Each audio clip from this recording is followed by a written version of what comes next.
عبداللہ بن سلام رضی اللہ تعالیٰ عنہ یہود کے جلیل القدر عالم اور حضرت یوسف علیہ السلام کی اولاد سے تھے۔ ان کا اصل نام حسین تھا اور وہ یہود بنی کینکا سے تعلق رکھتے تھے۔ ایک دن انہوں نے رسول اللہ صلی اللہ علیہ وآلہ وسلم کے یہ کلمات سنے: اپنے بیگانے سب کو سلام کیا کرو، بھوکوں محتاجوں کو کھانا کھلایا کرو اور خونی رشتوں کو جوڑے رکھو، قطع رحمی نہ کرو اور رات کو نماز پڑھو جب لوگ سو رہے ہوں۔ یہ ہدایت آموز کلمات سن کر حضرت عبداللہ بن سلام رضی اللہ تعالیٰ عنہ کا دل نور ایمان سے جگمگا اٹھا۔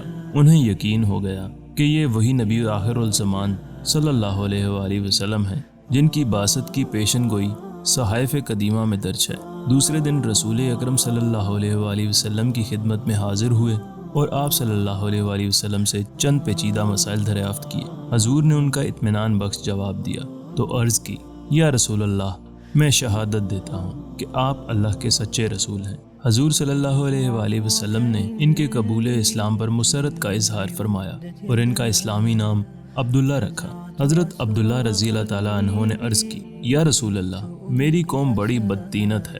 انہوں نے یہ سن لیا کہ میں مسلمان ہو گیا ہوں تو مجھ پر طرح طرح کی بہتان باندھیں گے، اس لیے میرے اسلام کی خبر کے اظہار سے پہلے ان سے دریافت کر لیں کہ ان کی میرے متعلق کیا رائے ہے۔ حضور صلی اللہ علیہ وآلہ وسلم نے یہود کے اکابر کو بلا بھیجا۔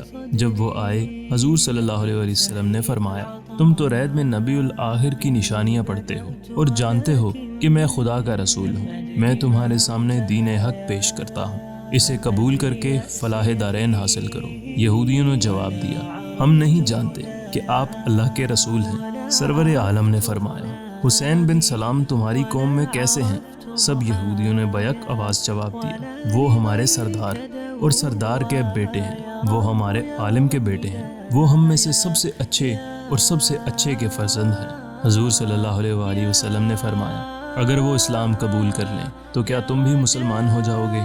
یہودی ناک منہ چڑھا کر بولے: اللہ انہیں آپ کی حلقہ بگوشی سے محفوظ رکھے، ایسا ہونا ناممکن ہے۔ اب حضور صلی اللہ علیہ وآلہ وسلم نے حضرت عبداللہ بن سلام رضی اللہ تعالیٰ عنہ کو سامنے آنے کا حکم دیا۔ وہ کلمہ شہادت پڑھتے ہوئے باہر نکلے اور یہودیوں سے مخاطب ہو کر فرمایا: اے ایان قوم، اللہ واحد سے ڈرو اور محمد صلی اللہ علیہ وآلہ وسلم پر ایمان لاؤ۔ بلا شبہ وہ اللہ کے سچے رسول ہیں۔ حضرت عبداللہ رضی اللہ تعالیٰ کا قبول اسلام یہود پر برق خاطف بن کر گرا اور غم و غصہ سے دیوانے ہو گئے اور چیخ چیخ کر کہنے لگے: یہ شخص ہم میں سب سے برا اور سب سے برے کا بیٹا ہے، ذلیل بن ذلیل اور جاہل بن جاہل ہے۔ حضرت عبداللہ رضی اللہ تعالیٰ عنہ نے رسول اللہ صلی اللہ علیہ وآلہ وسلم کی خدمت میں عرض کی: یا رسول اللہ صلی اللہ علیہ وآلہ وسلم، آپ نے یہود کی اخلاقی پستی دیکھ لی، مجھے ان سے اسی افتراء پردازی کا اندیشہ تھا۔ ویڈیو دیکھنے کا شکریہ۔ لائک کرنا نہ بھولیے گا، چینل کو سبسکرائب کریں اور بیل آئیکن کو ضرور دبائیں تاکہ ہر آنے والی ویڈیو کی نوٹیفیکیشن آپ کو موصول ہو سکے۔